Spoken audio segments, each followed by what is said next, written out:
Hi, guys. It's your host, Sharian, and you're listening to The Will of Vessels.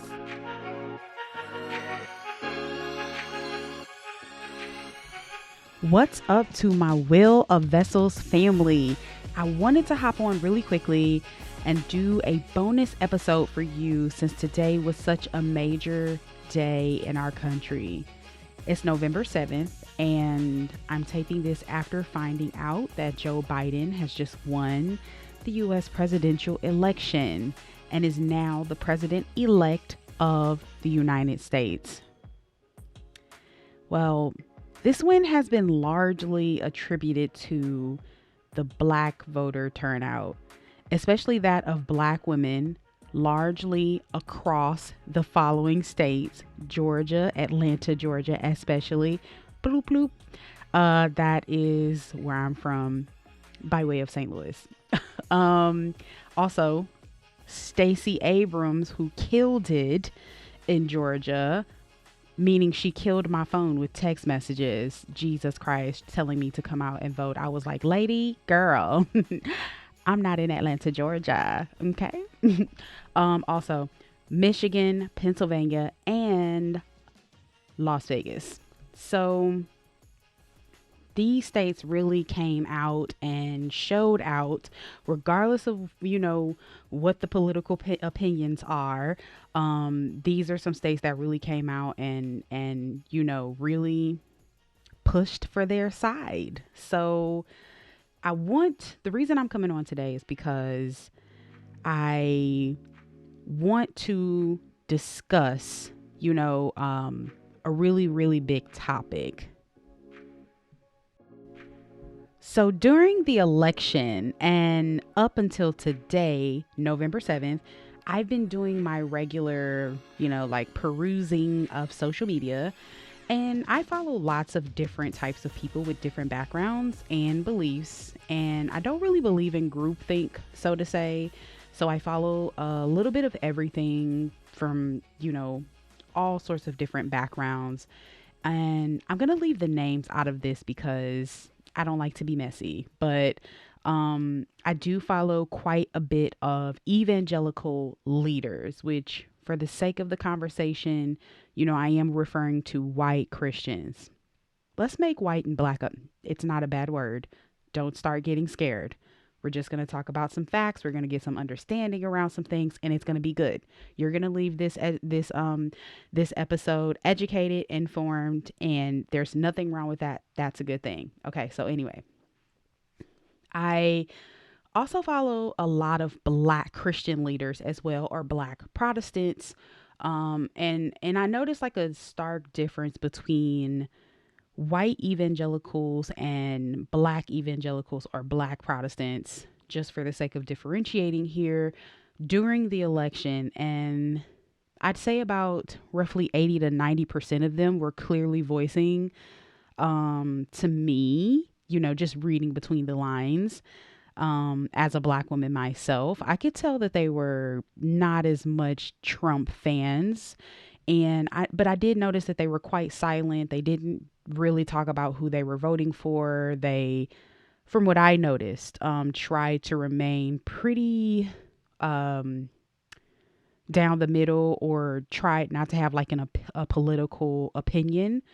Um, and I noticed also that they didn't quote, or quote unquote prophesy that Biden would like win, or announce their support, from what I could tell. So what I also noticed is that on the other side, the white evangelical side. Oh, I do want to make one more note too, though. I did notice, though, that anytime something racial would happen, like, you know, within the country, that they would be kind of, peeved, upset, and would hint at being anti Trump's actions. So, I also noticed that on the white evangelical side, that they were pretty much 100% pro Trump, donned him as like God's man or God's voice. I also noticed that there were a lot of evangelical leaders who prophesied that he would win a second term. And, I also noticed a level, just to be transparent and honest, of idolatry and pride on that side, where I'll say on the more liberal side, or I'll say black side, it was, some anger, some sick and tiredness of racial events and what they felt like was race baiting. So that's what I noticed on the two sides. And the reason that I'm saying this is because I saw consistently all the way through the win of Biden that there was a lot of comments about black people being pawns, that they had ignorantly or wrongly or unbiblically voted their skin color, and that it is hurting the kingdom of God and is wrong.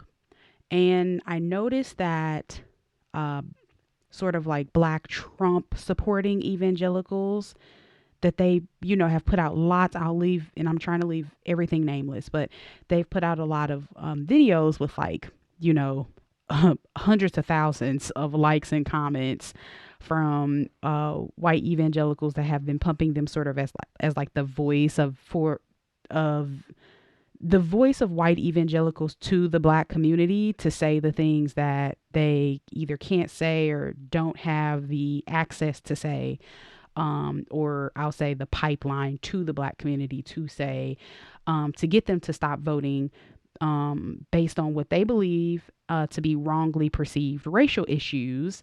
And I think a top comment that I'd say that I've seen is that black people are being used by the media and racism is not an issue today. And, they just keep falling for it instead of voting their Bible. And another comment I keep reading, I feel like I've seen these comments a million times now, is like sort of this comment of like, I feel really bad for black people. They don't know that the media is using them and that Dems don't care about them. And yet they always fall for the fake news and the race baiting from the media.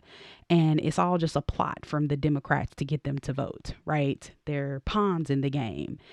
And so I wanted to talk about that. I want to talk about the black vote and why they vote their skin color. I want to present the argument to you that black people are voting their skin color and why it is voting their Bible. Okay. So I want to give more context. I'll start by doing this, which is explaining the two sides a little bit more, especially for those. I have some listeners that are out of the country, and I want to make sure that they have an understanding for how this works, and what it's like here. So white evangelicals are usually most reliably conservative and Republican voters in the electorate, while black Christians are pretty consistently Democratic voters. Now, I think it's pretty common knowledge that you can't lump them all together, and that's due to like, the history of religion, race, and politics in the US. However, here evangelicals, white evangelicals remain the face of Christianity in media. Though that isn't factually correct, they don't represent the entirety of Christians in America. And what ends up happening when they are the face, or it is quote unquote like the right way, they are the face of what is quote unquote like the right way to vote, it becomes very one-sided, and voting, your Bible in its current definition will mean voting conservative. And any group that votes outside of that is labeled as evil, not real Christians, not really saved, or, quote unquote progressive Christians, which is a bad label. And so, I just sort of feel like the evangelical vote, it does not simply belong to Republicans, and glossing over liberal Christians and their perspective is really dangerous. It gives the false idea that only white evangelical opinions are what count and anything else is wrong. That mindset is really what we're fighting here, because it's largely born out of supremacy. To believe that only your opinion reigns supreme and is the ultimate or final say of God on a subject. So I want to give the other side of that today, because I haven't really heard this being discussed much. For some reason, I just find that Black voters are often silent. And I think that's for a lot of different reasons, but that I won't bother going into today, but they're largely silent. Um and they they will just, I'll say about, I think it's about 83% vote Democratic. So we're going to break that down today. So I want to give a quick overview of what this conversation will consist of. We're going to break down why Black people vote, their skin complexion, and why they believe they're voting their Bibles when doing so, the history behind that, and how we got here, how them voting their skin color has been echoed as wrong in this generation, and why you should think more deeply before stating they are wrong for doing so. And this is especially because I actually think I will touch on whites largely being Republicans since the 60s and their stance on race as well, and how they're actually very much intertwined. So Black folks are not the only ones. Really, probably going to be surprising for a lot of white folks. So please stay tuned. Now, before I jump into the meat of why Black people are voting their skin color, as it's referred to, I want to give a reason why they felt voting against Trump was absolutely voting their Bible. I noticed that a lot of white evangelicals, or I'm just going to say for the sake of the rest of this conversation, evangelicals are white. That's largely how it's treated, with polling. So I'm just going to, instead of say white evangelicals, I'm just going to say evangelicals. Okay. Now we both know what that means. All right. I want to give you the reason why Democrats in general felt voting against Trump was absolutely voting their Bible, and why Democrat voters are largely upset with evangelical Trump supporters.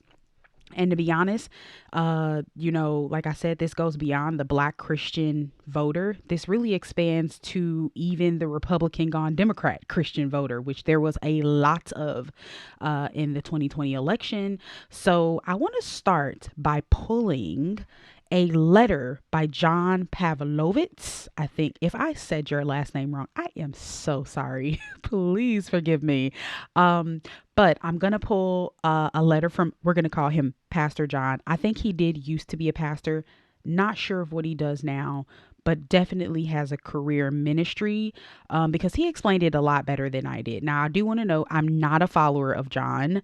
I don't know much about him. I just read his letter, so don't go aligning me with folks. A lot of times I will pull quotes when something echoes a sentiment of myself or of many, and this letter did echo the sentiment of many in these past years. So I'm going to paraphrase his letter, and I'm going to add a little bit of my own flair as well.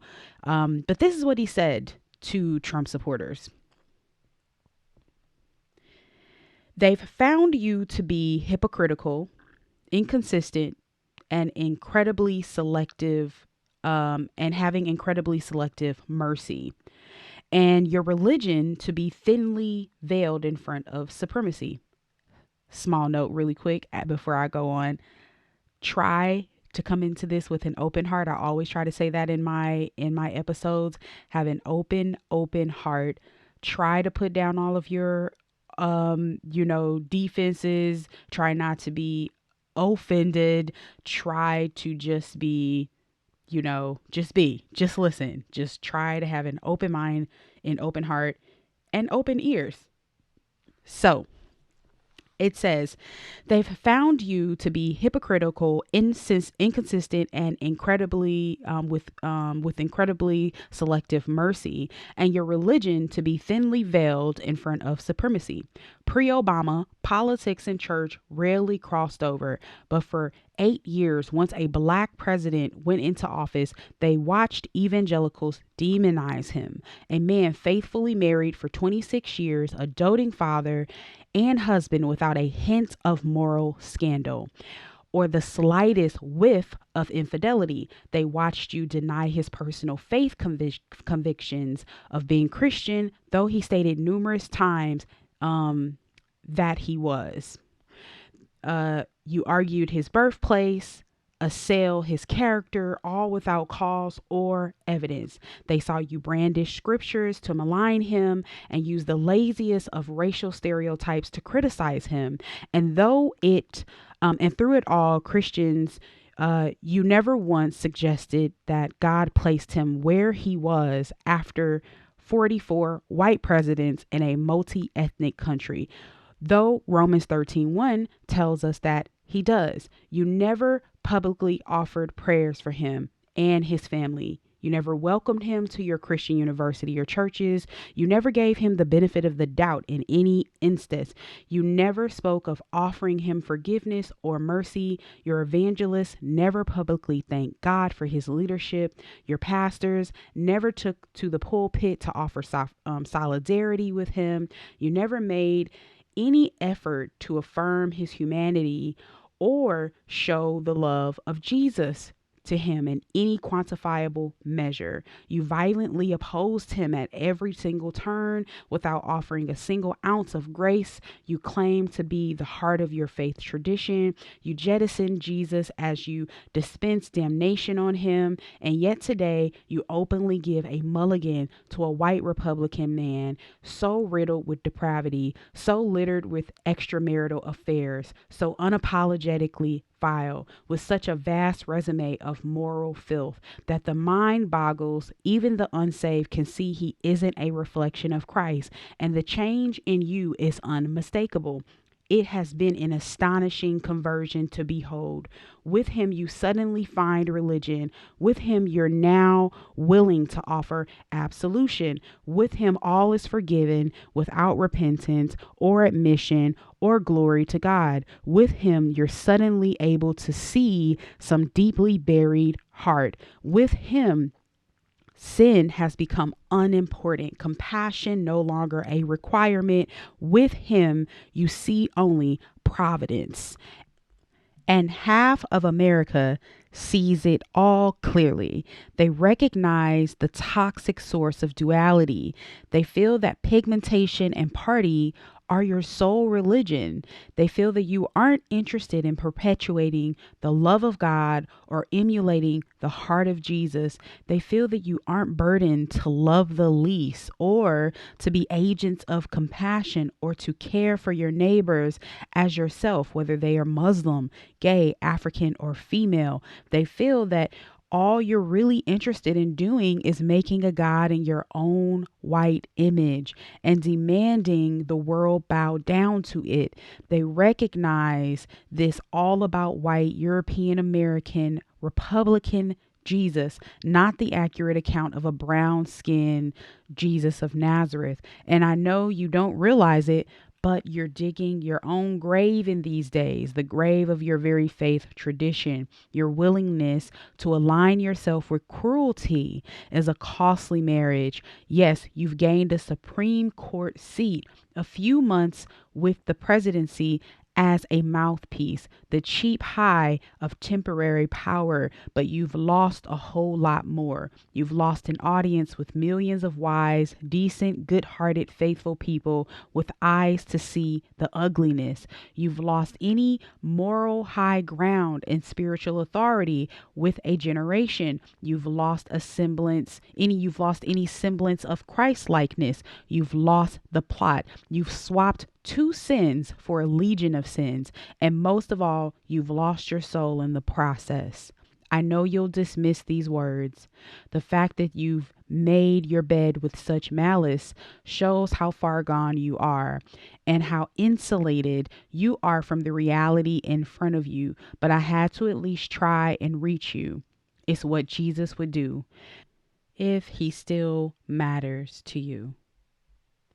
Now, I know that that letter might have felt a bit harsh, and I know that my evangelical listeners would likely disagree with that letter, but I only ask of one thing, that you would separate yourself from the groupthink within your inner circles, and that you would pray and seek your word, seek God, hear the other side with an open heart. Listen and go back and reflect on these words. Really think about it. Find a fellow Democrat, find a liberal Black person that's Christian, talk to them, try to understand their side. As many Black Christians have done with, the conservative side, but they have, after thinking about that, they've really waited. I hear the conversations constantly.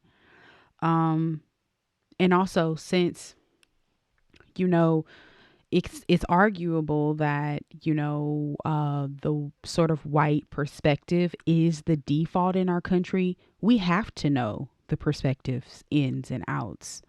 But many times people are completely unaware, uninformed, and uneducated around our stances, our views and perspectives, and the big why behind it, beyond, surface explanations of it, which don't, provide much validity behind why we come to the conclusions as Black people that we do.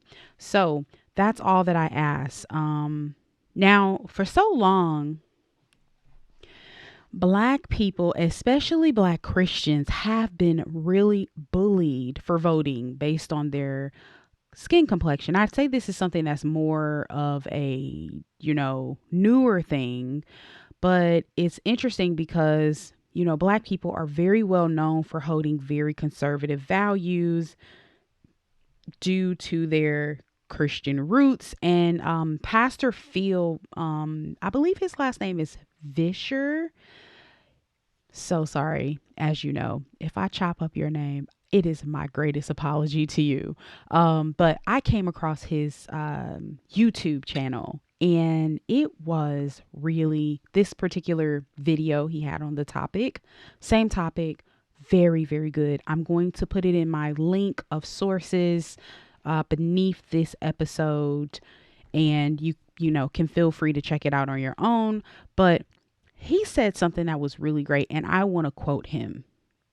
So he began to discuss how Black people were largely Republican until the Compromise of 1877, which felt like a betrayal at the hands of the Republican Party.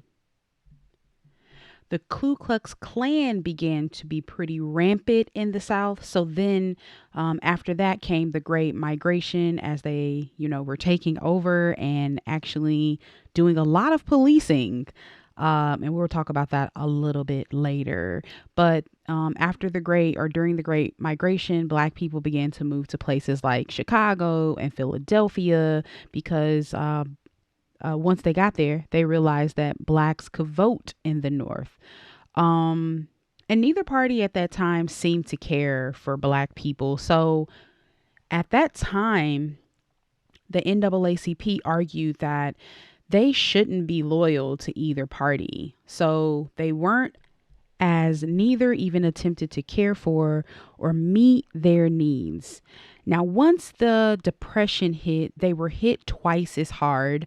Americans of all backgrounds found hope in the New Deal of Franklin Roosevelt, who was Democratic, and he gained the Black support and followed that was the first Democrat in Congress following that. over the following years, blacks voted both sides. They were both progressives and liberals, and both parties. There were there were progressives and liberals in both parties, and they were progressives and literal liberals in both parties. But from 1953 to 1965, more than 120 civil rights measures were considered and killed by the Senate Judiciary Committee, which was controlled by Dems and Republicans.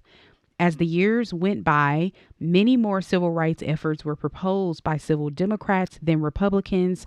Southern Democrats still denied their bills as well as conservatives. But then, mark this name, Strom Thurmond came around, and he was a Southern Democrat, and he served as governor. Now, he protested by using his Southern party. Believe they were called the Dixie something.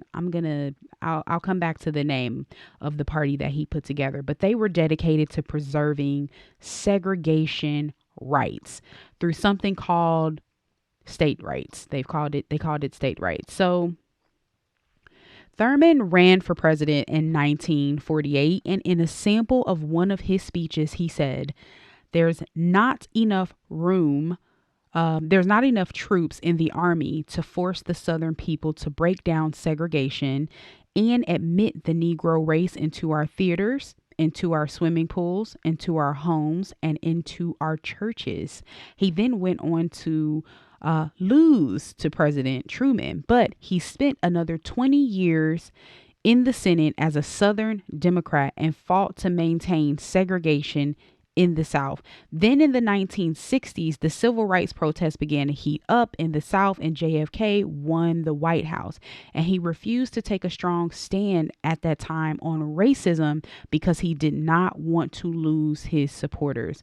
But then he eventually spoke up and called it a moral issue and promised a civil rights bill.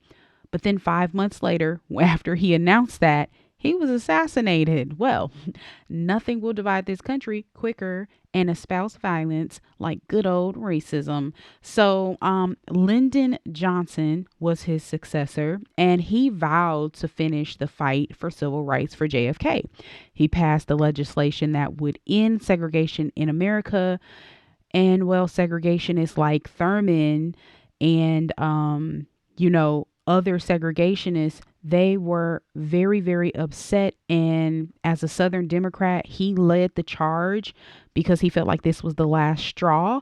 He led the charge to announce that he was going over to the Republican side, and that was in 1964.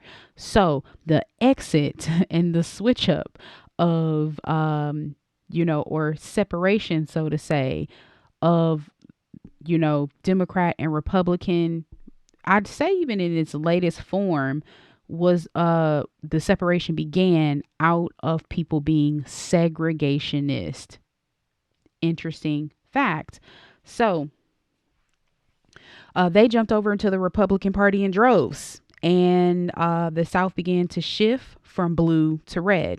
Now, fast forward to Richard Nixon.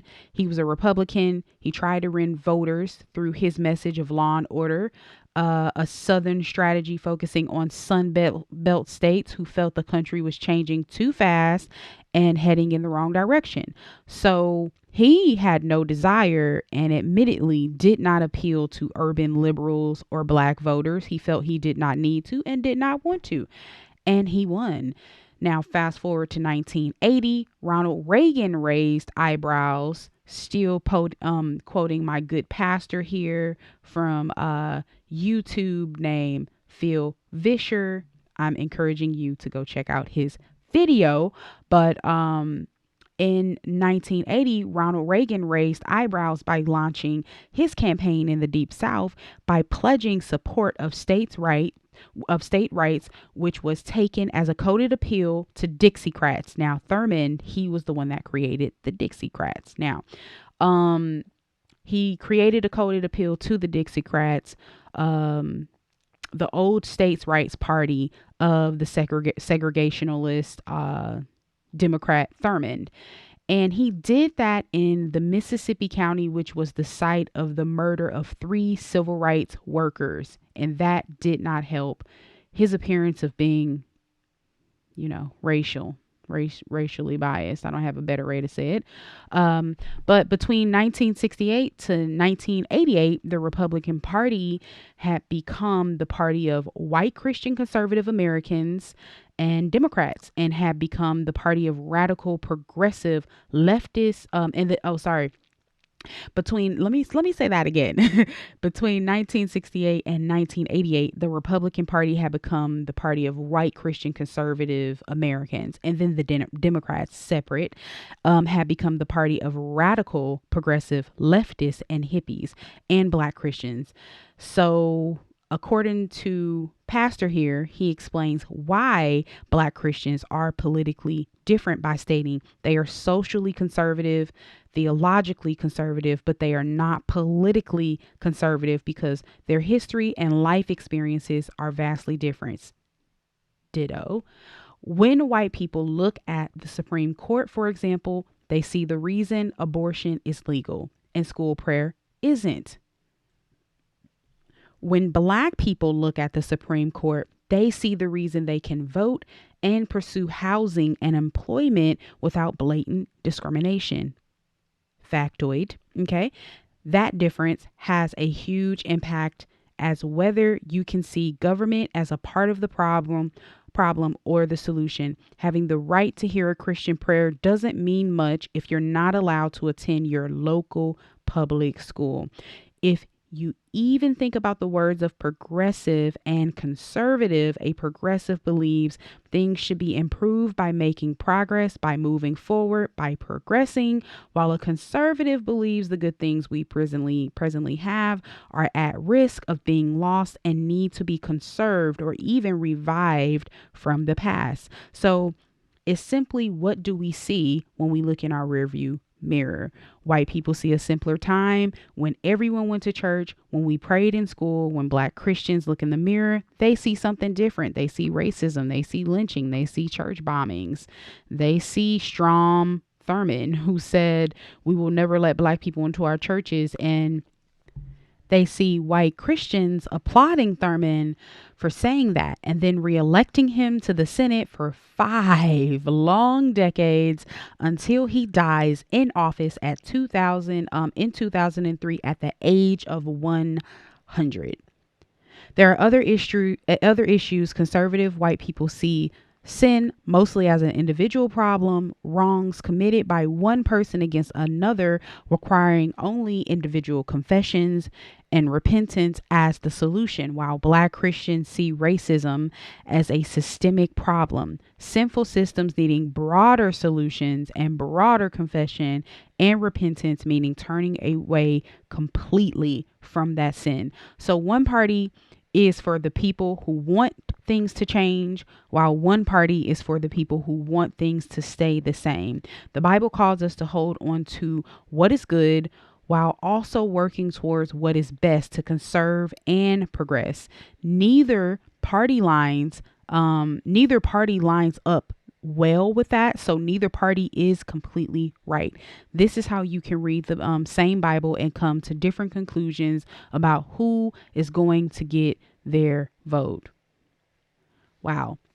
I think that the pastor Vischer, he really, really, really nailed that very well. And I can't say enough good things about how he broke that down. I hope that helps give you some clarity as to how we got here on the technical side, historically, from like a high level perspective. And now I want to present the argument to you from the vision of black folks.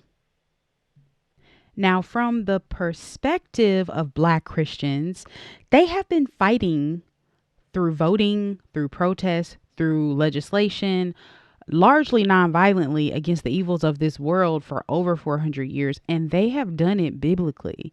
They've largely fought it alone, without support or care or help through the majority of their fight. Until this day, they mostly fight this battle with God on their side and in their opinions. I do largely agree with that, as he is a supporter of justice and fights against injustice on our behalf. And so, in this long, seemingly never ending nightmare, as one group, we are the only group that has our own back, that has our back in general. If we don't fight for ourselves, nobody's going to fight for us. And so there's no one else looking out for our best interests, no matter what field we speak of, from healthcare to governmental systems to education to housing, you name it. There is no one fighting for us but us. And so asking us to fight for, other causes that do not progress our cause, that is also important, is selfish. It's actually selfish. So don't worry, I'm going to explain why. And so if we don't fight for anything, nothing's going to get done. And we won't have equality. And if people didn't fight for it in the past, we wouldn't be free. So if they didn't fight, we'd still be enslaved today. And white evangelicals would still be answering to God for enslaving us as a completely deceived people, hopelessly believing that they are right and that they are in their word accurately. We all know that today to be untrue. So to fight us, for fighting against the thing that, in my opinion, saved this nation, I think it's crazy. And if you add another 20 years onto this, I think the evangelicals that will exist, let's say even 50 years from now, will look back and say that today's evangelicals were wrong. And I'd argue they'd say that they voted in support of racism. And so you might not agree with that, but stay with me. We don't have to agree right now. I just ask that you think about it. So yes, Black people are fighting and have fought for the blinders to be removed from American eyes. And they've been fighting with their Bibles for 400 years. Flat out rightly. So follow me now as I break down how they've been doing so in the last half of the hour. So I want to specifically speak about how they've been doing this against the following sins and wrongs and or evil laws that were brought up against them. So, they've been fighting against injustice and oppression and enslavement itself, which, by the way, the Bible calls lawless. And we have Frederick Douglass, William Lloyd Garrison, Harriet Beecher Stowe, and John Brown, plus many, many more freedom fighters and abolitionists to thank for that. These are all people who helped fight for the eradication of slavery, which, by the way, even back then, I'd say, white America really cried foul all the way through. And we even heard of a more recent quote, whom I am failing to remember the guy's name, who still sort of cried foul about it just last month, maybe 2 months ago. And it caused, quite a bit of a stir that people felt that they still had the right to enslave Black people, which, by the way, most Black people feel that Make America Great Again, that is directly related to. So there goes that looking through the rearview mirror thing again. There's no way you're going to get them to vote for that. So, anyways, it's really interesting because during that time, the ones that called foul were what would have been today's evangelical. These were largely white Christians, and they were, the same theologians that today, seminary schools have up high on their walls as slaveholders who were pro slavery and pro injustice. And dare I say that many of them were not reflecting the heart of God or bearing the fruit of God, because when you do, you'll be a reflection of Him. You won't be a reflection of hate. You won't be a reflection of slavery. You'll be a reflection of freedom. You'll want everybody to be free because you'll have the heart of Christ, the mind of Christ. You'll be one with the Spirit of God. And when you are one with the Spirit of God, you want what He wants. So there's something wrong when the larger group does not, because God is for freedom, as you yourself are free moral agents. And you should look different from the world around you when you are a reflection of Christ and a free moral agent at the same time, or I should say a slave to Christ. And you should begin to resemble and bear resemblance to Him instead of bearing resemblance to the world around you. So being in, quote unquote, uh old culture during that time, it was not an excuse. It wasn't an excuse. uh Being like Christ should make you separate from everybody else. So hence my personal opinion, which I don't even know if I would call it personal, I just think it's doctrine. um they weren't filled with Christ. They couldn't have been. Just by pure definition, they couldn't have been. They were religious, but they weren't filled with Christ.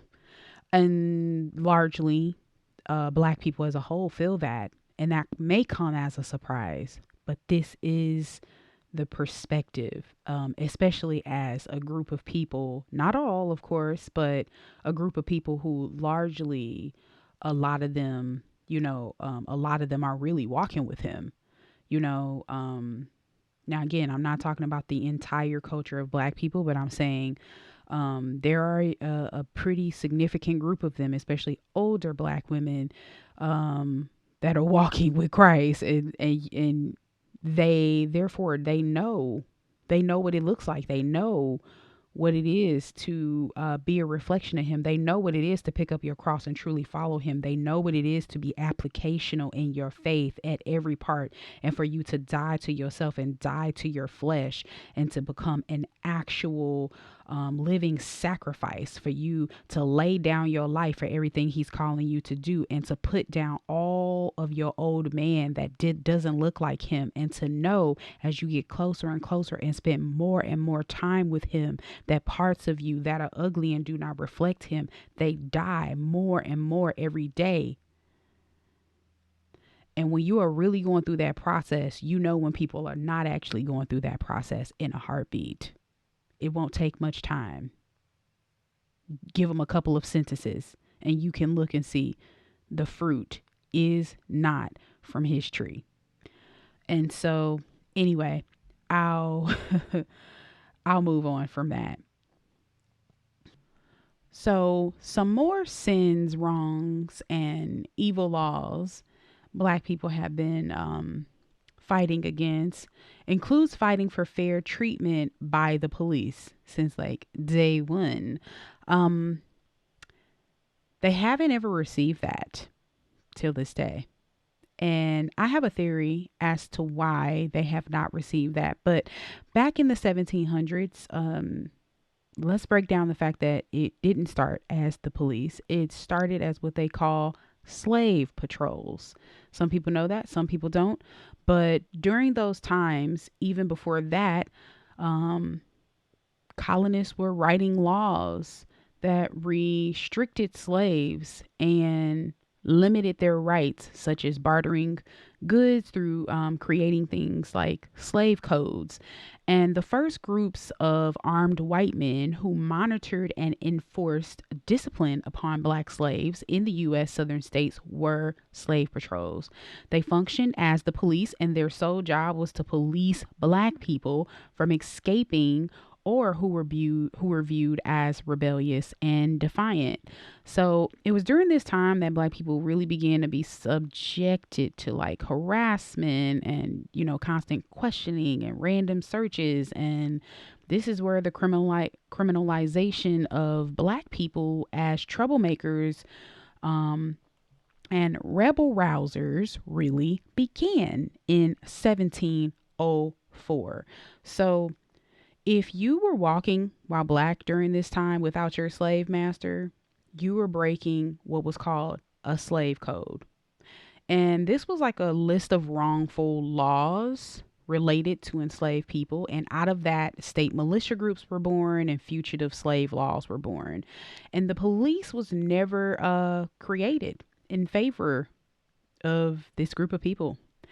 The police began as slave catchers to return them to their masters for imprisonment through chattel slavery. And it was during this time that black people fought to create the Underground Railroad to help black people escape the police, to escape the slave catchers, whom they rightfully did not trust, and to reach freedom in northern states and in Florida, because they used to negotiate with the Spanish government and Native Americans to live free lives there. And out of those slave patrols, also, by the way, was born the Ku Klux Klan, who continued to create terror for black people. They terrorized black people, and they also patrolled them as kind of like policemen, as the police we know is today. So there has never been trust between black people and the police. And it's because it was created literally to catch them, to keep them enslaved. And just because something is the law doesn't make it right. So, you know, these are great and enormous reasons why they fight. And I think that my theory behind why till this day there is not any peace, understanding, or reconciliation between the two is because the two were never united, one. And two, how can blessings come out of, let's say, for example, witchcraft? How can blessings come out of something like idolatry? Can it? It cannot. I argue it cannot. Even when God is working all things together for your good, you are not going to turn witchcraft into something good. It's not going to happen. If it's born out of, let's say, for example, Satanism, you can't turn it into a God thing. It's just not going to happen. So why is it so hard to understand that the police being born out of such a sin and injustice such as slave catching? Why is it hard to understand that that cannot reap well for America as a whole, not one group, as a whole? And it can't reap well for this specific group of people. And when they cry foul, they mean it. They're not pawns. They're not stupid. They mean it. They're not just seeing things. They mean it. They've had 400 years, 400 years, 400 years of knowing what racism looks like. So they're not gonna, how much sense does it make for you as someone who doesn't understand racism, hasn't walked in those shoes as a black person in America, to tell them what racism looks like and tell them what racism is, when you most of the time are completely unaware of their history, the ins and out of that thing, their oral passing down of their history and stories. It's you and their daily lives. It's like the audacity. The audacity. I need you to think about the audacity of that is crazy. So, I just feel like that can't reap well for our group of people until it's overhauled and reestablished apart from the foundation of racism. Whatever is at the root of a thing, that is what fruit it must bear. An apple tree cannot bear oranges, nor can it try. You can try all day and, an apple tree still won't bear oranges. Unless you replace or replant with the proper seeds for that thing to grow the correct fruit and bear good fruit, that thing will bear evil fruit. Even if the whole thing, as a whole, is not evil, it's gonna bear. If it was planted for evil, it's gonna bear evil fruit, and that's just the facts. So does that mean that the police is all bad? No, I'm not saying that the police is all bad, but was it born out of something wicked? Yes. Yes, it was. For the proper the prosperity and the greed of white America to enslave wrongly for life chattel slavery was wrong. It was wrong, and it was funded by slaveholders. It was wrong. And so, I'm going to have a future episode on this very topic, the evolution and breakdown of the police and their relationship with Black people. But for now, I'm going to move on from that, and we're going to talk about more of the fighting of the laws against the evils and the wrongs. And so, Black and white allies have also fought through voting and legislation to end things like fugitive slave laws. We've had an entire civil war to stop slavery. We fought against Black codes, different from slave codes, for the Civil Rights Act, against Jim Crow laws, and in the civil rights movement, for fair employment practices, for fair housing and equal opportunities. In 1968, the executive order of 11246 against discrimination based upon color. In 1965, in unending amount of federal court decisions from 1830 to 2014, such as Brown versus Board of Education, the 15th Amendment for Voting Rights, and Civil Rights Crime Act of 2007. The list is endless of our footprints where we have not stopped fighting for equal rights. We fought against abuse, murder, lynchings of Black people based on their race, which white evangelicals, by the way, used to go and watch after Sunday church service or before Sunday church service. Inequality, unrighteous laws, partial and prejudice laws, unfair treatment and discrimination of the poor and brown people, bearing false witness against them for the imprisonment or execution, not allowing them voting rights and voter suppression, not loving Black people as your neighbor, not paying wages or fair wages to them when forced to work for whites or employed by whites, killing Black people without trial and conviction, and having their trials and executions on sidewalks or trees or anywhere else for that matter, beating God out of them and hiding the gospel from them. That's right. We were not forced to convert to Christian. It was actually hid from us and kept from us. And one of the large reasons why we were not allowed to read in America for many, many years was because if we read the Bible, that we would know that we had the right to freedom. My God. And so, anyways, so like I said, beating God out of them, hiding the gospel from them, keeping them from marriage, and blocking marriage and intermarriage laws, bearing hatred in their hearts towards Black people, especially as their fellow brethren, breaking up their families, fighting against that, forcing them to commit adultery through the entirety of slavery and through the 1960s, because many don't realize how many mixed Black people of today were not brought into this world by choice, but because they were raped and forced to remain silent by white authoritative figures such as doctors and dentists. I know I have my great grandmother who bore a white child 2 generations ago through rape of her white doctor. So you're probably tired of this list. I know I am tired of saying this list, but these are things we need to hear. These are things we need to reflect on. I'd also say that white Americans have attempted to minimize this as a menial issue for generations, after generations. They've fought using like Black tokens to echo their opinions and try to marginalize Black people and silence them and keep them in line, by using what we call house Negroes. Now, everybody might not agree with that, but they still exist till today, and it's a real thing. I will refrain from using names, but The thing about it is you cannot read your Bible for longer than 3 pages and not see the principle of justice.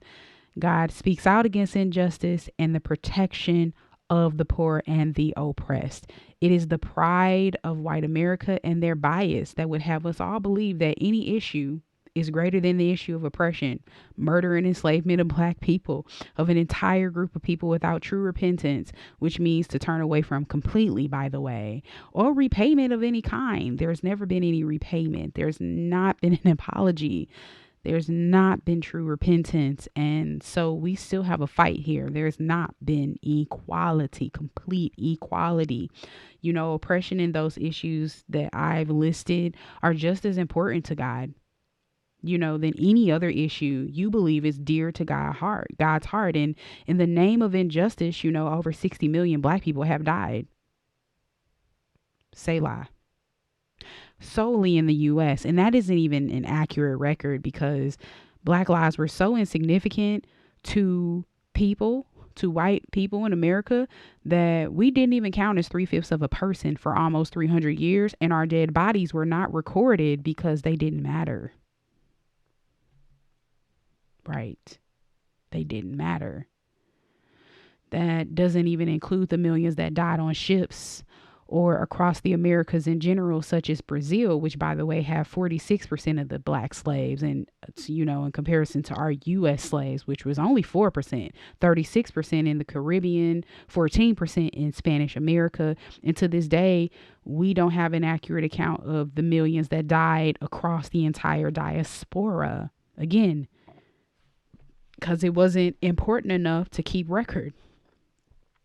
And in Brazil, till today, they're constantly finding mass graves in the ground of upwards of 1,000 to 50,000 black bodies just thrown in as frivolous casualties that they build luxury condos on top of, by the way. It isn't even a place that is seen as honorable. It's not reverenced. How sad. How unfortunate. How wrong. And let's talk about the Atlantic Ocean, because at least 1.5 million black bodies lay decomposing and turned into ashes on the ocean floors. That's 1.5 million wasted purposes.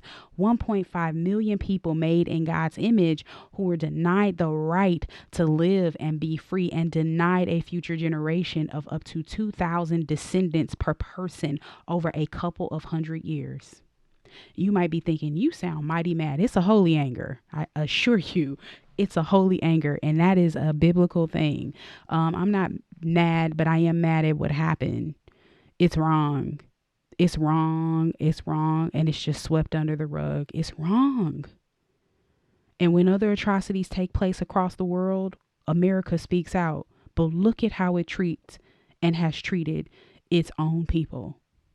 Look at its own history that it has yet to truly come clean about, and face. How can one reconcile without repentance? It can't be done. How can one unify something that has never been unified, that was never in unity? So think about that. Also, we don't really have to stop with slavery, because we can discuss today. There are plenty of issues for today, but I like to bring up things in history because I think people need to understand where things were born out of and how we ended up where we are today. But if we're going to talk about today, we can talk about how white people make up 61 to 77% of the population and black people only 13% of the population. Yet black people are missing at a much higher and disproportionate rate. Over 75,000 black girls are currently missing, many of them kidnapped or murdered through other forms of violence, and at a more disproportionate rate than any other group. In the majority of their cases, they go cold. They don't have great investigations, very poor investigations, some not investigated at all, actually quite a bit not investigated at all. There's zero awareness around majority of those cases. Most of them never even see one news story, not one.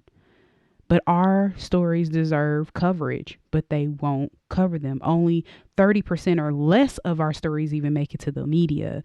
And though we are just as much citizens as white America is, For some reason, we aren't treated like that, down to every issue. Both our media platforms that are online and offline instead choose to unjustly cover the majority or all white cases for the majority only, even on YouTube. Those, um, missing persons YouTube channels, largely 90 to 95% covering all white people, white women especially, called the missing white women syndrome. Look it up. It's a real thing. So, my point is that we do not have equal rights. We are still being oppressed. And it's quite audacious for, America to try to tell us otherwise. It's audacious to tell us to remain silent. It's audacious to tell us how to vote, and especially to vote outside of our best interests. Black people will continue to vote against oppression of their skin and to be seen, the same way that God sees them, as equal, and is equally important in his eyes as abortion. And I'd say that, and I feel emboldened to say that, because inequality has been a stink in his nose for over 400 years. Voting, is one of the only ways Black people can fight that outside of prayer. So attempting to call them pawns is a miss. It is uninformed, it's unfair, it's uncultured, it's disrespectful, it's discriminatory, and an infringement of one's rights. Evangelicals may feel that this is uninformed, but what seems to be misunderstood or nonsense to evangelicals is that Black people don't get the luxury of focusing on other issues as much as we would love to. You think we wouldn't? We would love to be able to focus on other issues. Do you know how tired we are of waking up and having to deal with being Black? We didn't ask for this. We are not in love with our struggle and our plight. We've learned to love ourselves, our struggle and our plight, but we are not in love. We wish we didn't have it, which is why, a lot of people turn into token Blacks, because they want to escape it. They'll do anything to escape it. But for the rest of us, we accept it as our fight, and we make it our lives fight. And nobody can tell us that we aren't called to do so, because it is our fight that's gotten us this far and has progressed us. It's our fight, along with white allies, that have helped us put this country on track, because it started out all wrong. And so, Black people don't get the luxury of focusing on other issues. Have you noticed that Black people aren't usually participating in fights for causes outside of their own? I know that's a general statement. There are exceptions, but I'm speaking largely for the whole here. Do you notice that Blacks are usually absent from fighting for things like, for example, saving the whales or climate change? The reason for that is that they don't have the luxury. Black people are literally either individually fighting to survive poverty and oppression, fighting to break 1,000 glass ceilings at the same time, whether that be in corporate America or starting a business, or, in the basketball, working in NBA or baseball league, or whatever, fighting to change fighting to create change in their families, or fighting, for the whole of our communities as a group to progress past 400 years. I know you're tired of that number, but it's true. And we have to think about it. We have to reflect on 400 years of hardships, 400 years of trials, tribulations, handicaps, and restrictions and hindrances. There's not a single other group that has dealt with this level of atrocities, oppression, and poverty and pain, and separations like Black people have. This is, a people whose history didn't begin with African slavery, but it was interrupted by African slavery, and their identities were erased. We can't trace back who we are. You wonder why so many Black people act lost today. Do you know what it is not to have an identity? An identity. Even Jesus is based in his identity.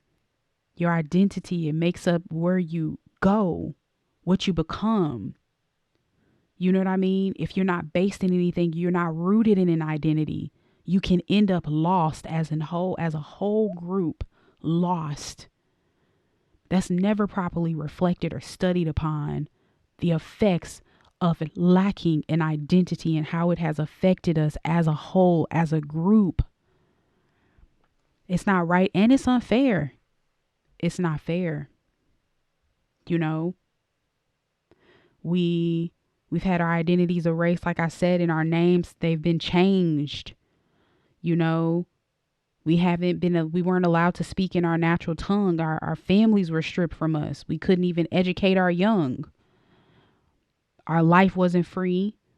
We entered into chattel slavery for forever upon multiple generations. The life expectancy for a slave was 8 years in Brazil.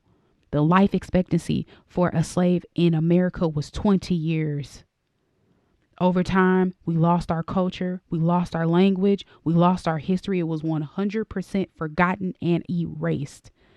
We've only got a 23andMe,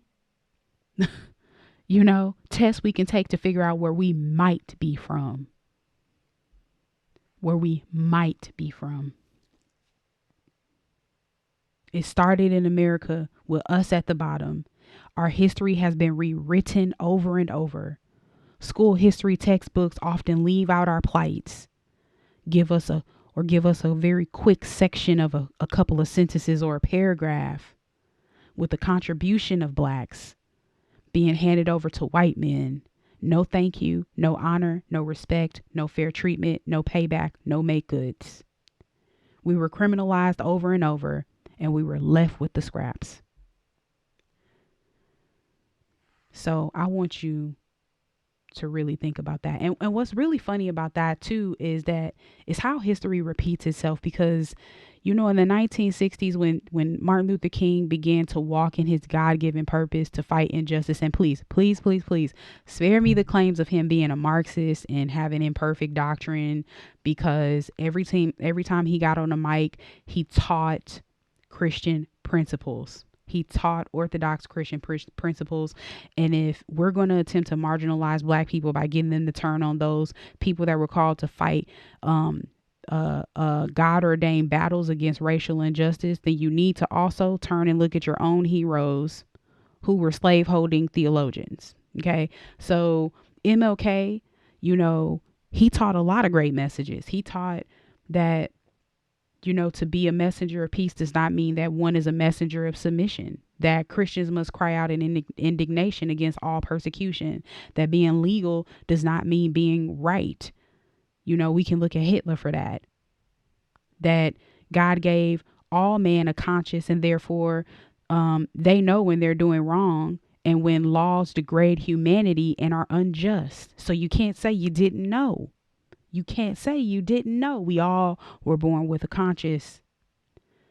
And his fellow white brethren did not allow him in their churches. In fact, Black people weren't even allowed. They weren't even allowed to be in Black churches. And we wonder why there's segregation today. Why it's still to this day, the MLK speech about church being the 11 a.m. being the 11 a.m. on Sunday being the most segregated time, in America. Still to this day it is. Throwing revivals for Christ while Blacks had to sit in the back or weren't allowed to come and experience Christ at all.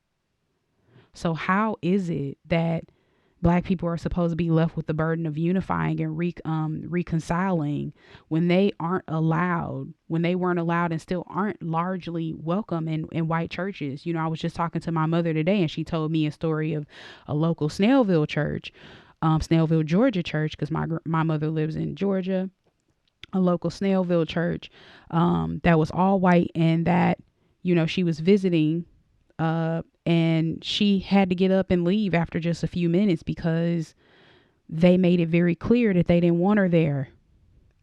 We talking about today. They didn't want her there. So how does that work, America? Black people have never had the power to segregate. They don't have the power to unify and mend the system that is still oppressing them and weighing them down. They're too busy trying to get the weight off their backs. They can't They can't do anything else. You want them to pick up other causes, but how can they when this one is so important and this one still has chains on their feet? They cannot do so. God ordained them as free, yet they are not.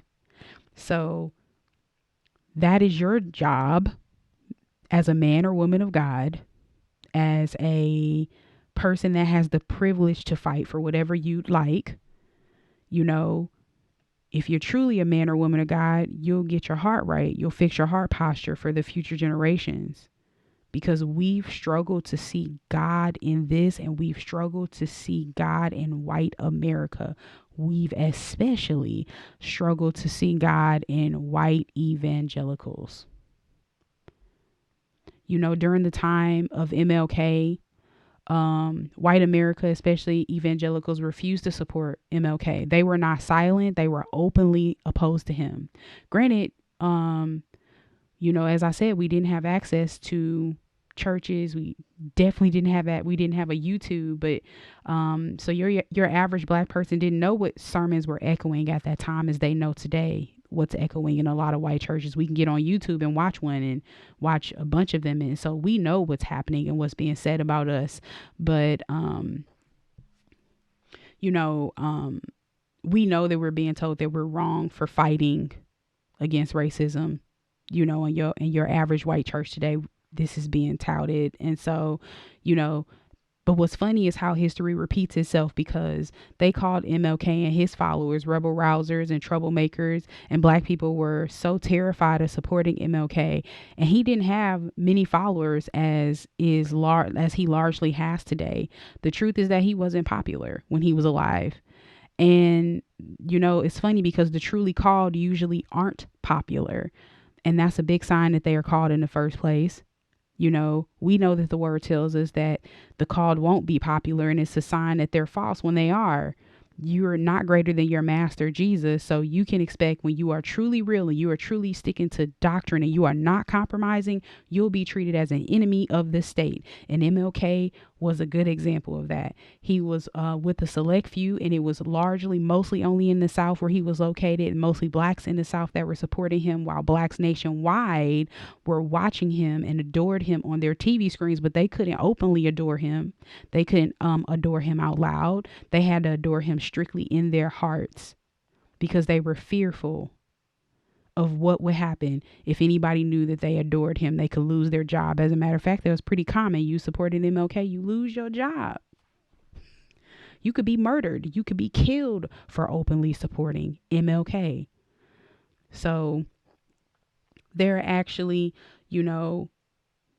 people speaking against him privately and publicly, and it was the better thing to do if you did that as a black person, to not be a follower of him. But because they were fearful that he would make their lives worse. So many blacks were defeated in their spirit after so many years of being beat down. They couldn't fight no more. They didn't even know what it was to fight. They had already given up.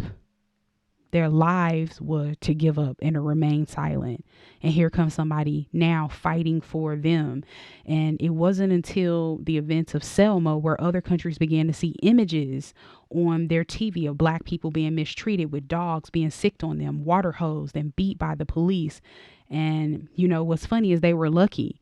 They were spared seeing the murders by police on their TV screens. They were spared that. It's funny because we have that in 2020, eerily similar. It wasn't until other countries saw this and made calls to American leaders for the mistreatment of their people that they began to change. They were exposed to the world finally, and some white people became allies, and their hearts convicted them, and they're conscious, and the world cried out at the injustice. Again, eerily similar to today. Because at the same time, they were telling them it was all in their minds, and that this wasn't, anything that they needed to make right. And they needed to just shut up, be quiet, and get over it. Same thing, eerily similar to today. It took the world to see them to begin correcting their wrongs. If it wasn't for MLK and voting black people, we would still largely be unfree persons of color in a segregated America and white America, and would be answering to God for the unrepentant hearts in America, which is deceitful above all things, and who can understand it? So this is why we vote our skin color, and this is why we won't stop voting our skin color. If it wasn't for our vote, if it wasn't for our fighting, if it wasn't for a Harriet Tubman, a MLK, a Fannie Lou Hamer, a Sojourner Truth, a W.E.B. Du Bois, a Malcolm X, a Frederick Douglass, a Booker T. Washington, an Ida B. Wells, a John Lewis, who all fought against oppression, we would be enslaved. I want to thank them for serving our country with their lives. And lastly, I want to thank Kamala Harris, because regardless of what anybody feels of her principles, today we made history, and it has been 231 years, 6 months, and 9 days of 48 white male vice presidents in a multi-ethnic country. Kamala Harris will be the 49th vice president. I want you to think about that. And the best way to reflect on it really is to count it in your head. It takes you 20 seconds. 20 seconds. Before you get to Kamala. It is a feat in this country. It deserves recognition, honor, and respect for all that has done this. And she is walking, so black children across America can run without chains holding them back, holding them down, or glass ceilings keeping them from going up. The Bible calls us to honor and respect people in authority. And God says he puts leaders into position. So whether you agree or you don't, we will not be made to feel bad for fighting for equality and against oppression and injustice. This is God's will for us to fight, and voting is the way that we do that. Today, I thank the people that have answered the call of Christ on their lives to fight for Black lives and to fight for our freedom. And today I even call on those who God is calling to pick up that torch and begin to fight today, because this calling isn't just delegated to Black people. It's for white and brown people as well. We have so much work to do, and we shouldn't feel guilty for doing that. Now, I also want to speak to the Black church as well, because of the fact that, even though in the end, I am saying that, fighting for equality and fighting against injustice absolutely is biblical and right. And I personally am in agreement with that stance. And if that means that they vote Democratic, then they have that right to do so. And still be voting their Bibles. However, I will say that on the Black side of things, or I'll say, just in general, the more politically liberal side of the church, that they do have a duty and should also fight for religious freedom. And when policies come up, they should that come up on the Democratic side, we on our side should be fighting, and I say our side, I'm not talking about necessarily Democratic. I'm talking about as among Black people, and then also talking to liberal Christians. We should actually be fighting for, to keep religious freedom. I feel that we are too silent on that issue. Just because we fight for, racial equality doesn't mean that we have to be silent on everything else. We can very much be on one side and not agree with everything on that side. And I think that the Black church should, begin to voice things outside of, racial lines and things that do affect us. Quite a bit does affect us. And so that's why I said earlier that, our plate really, really is full. That's not just a cop out. However, I do also understand that religious freedom is important. And if we are silent on, these issues, then it's going to hurt all of us. It's going to hurt everybody that wants to practice their religion, that wants to practice their faith. And so and want to keep those, those beliefs there. So I'd say that's the thing that I'd like to say overall to, the black church. And then also, I'm going to do this on a future episode, but speaking about abortion, which is another issue that, we'll have to dig into. However, it's actually much more nuanced than I think the evangelical side actually realizes. And because Black people, Black women in particular, they get abortions at a higher rate, a more disproportionate rate than other groups. They, you know, they have an opinion and a mindset about it that I don't think is as public, or the other side is as aware of as they might think they are. And so I'm going to do a future episode. It might be another bonus episode, actually, potentially right after this, if not right after this, within like the next few months. But I'm going to speak about that, and, the mindset of that, what their mindset is on fighting it. And then also my opinion about where we should be standing with that, Bible wise, biblically. I think I will tell you now, it's a bit of a different position than I think the greater majority of evangelicals have, but I am anti-abortion.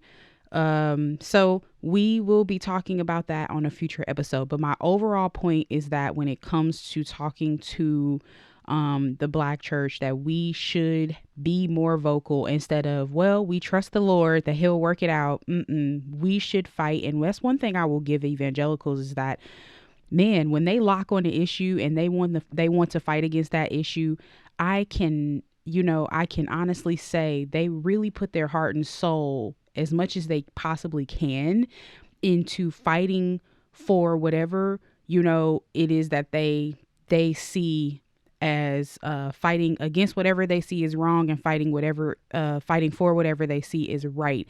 While I feel like the Black church, in some ways, we can be quite silent on some issues, and I think we should be much more vocal if we truly want to advance the kingdom. And so on a future episode, I'm going to dig more into those things. I'm going to dig more into what we can all do to be advancing the kingdom. And then also how, if we were really doing what we were supposed to do completely, wholly as a church, which is evangelism, we wouldn't be in a lot of these predicaments that we currently are.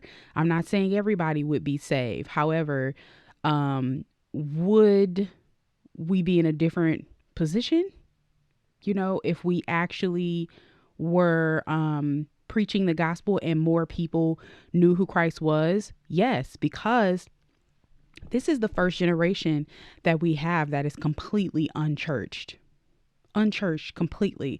And I don't mean that as far as a church building. I mean that as far as they've never heard the gospel ever. And we can even say in a lot of these churches, both on both sides, Black and white, people will grow up in the church, and we just assume because they've been there their whole lives that they've heard the gospel. And there's a lot of people who are in churches and they've never actually heard it. They know church rhetoric, they know religious rules, they know all of those things, but they don't actually have a strong understanding and foundation, for the gospel and the correct way to live it out, and to and what it actually means to pick up your cross and follow Him. The greater majority, I'd actually say, they don't know it, especially Generation Z. And so if we were doing our part in not acting as if the gospel has already gone throughout the world and we're finished, we wouldn't be fighting so hard to force the world to recognize the things that we recognize. Our job is to focus on the gospel. And if we focus heavily on the gospel, the fruit will change. You know what I mean? What we have all around us, it's going to look like we actually focused on the gospel versus fought the people through laws and, through legislation to observe what we observe and protect what we protect. And so that's just my take on it. Also, I realized that, by the way, really quickly, I said Kamala's name wrong, and I just want to correct that. I'm so sorry. Y'all, I'm telling y'all, when it comes to these names, I just be chopping and screwing, and I'm so sorry. It is not Kamala, it is Kamala. Congratulations again. So I want to leave you guys with this. I want you to think about, everything that I said, be prayerful about it, go back, talk to Jesus, read your Bible, reflect on it, apart from other people and whatever, everything that you've been told and everything that's taught in church, and have a mind for yourself and really do your research. Do your research. Understand how we got here. I'm going to leave some really good sources for you guys in among the links that are going to be underneath this, especially if you're under my Simplecast or YouTube channel platforms. You'll see a link of sources to, different resources you can just go start to read about this and have an understanding of how we got here just a little bit deeper if you are interested. And, I just want you to reflect on it, and, jump in, help. We need more people that are willing to fight for these causes and also align themselves and help bring equality to our nation, because we have a lot of work to do. We're not finished. It might look like we're finished just because, we've had President Obama, which I think we all now know that just because he was in office does not mean racism is extinct and over. And so we have a lot of work to do. And I'm just asking that you think about it and be prayerful about it, and think about getting involved in helping to fight that in your own way.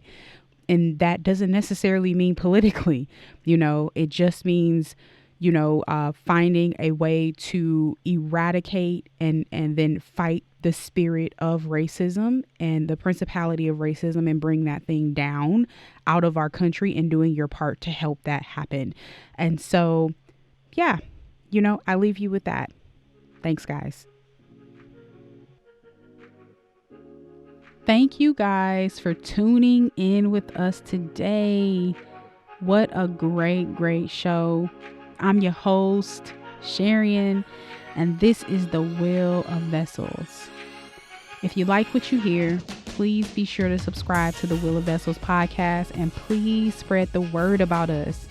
We only ask that if you really like us, share the episodes. Share the episode you loved. Just share it. That's what we want. And also, you can always find us on @WillofVessels on Instagram. Please follow us also. And then the Will of Vessels on Facebook, and check us out and follow us for updates on new series and episodes. I hope you come back to visit us soon. For now, I won't say bye, but I'll say see you later. Thank you.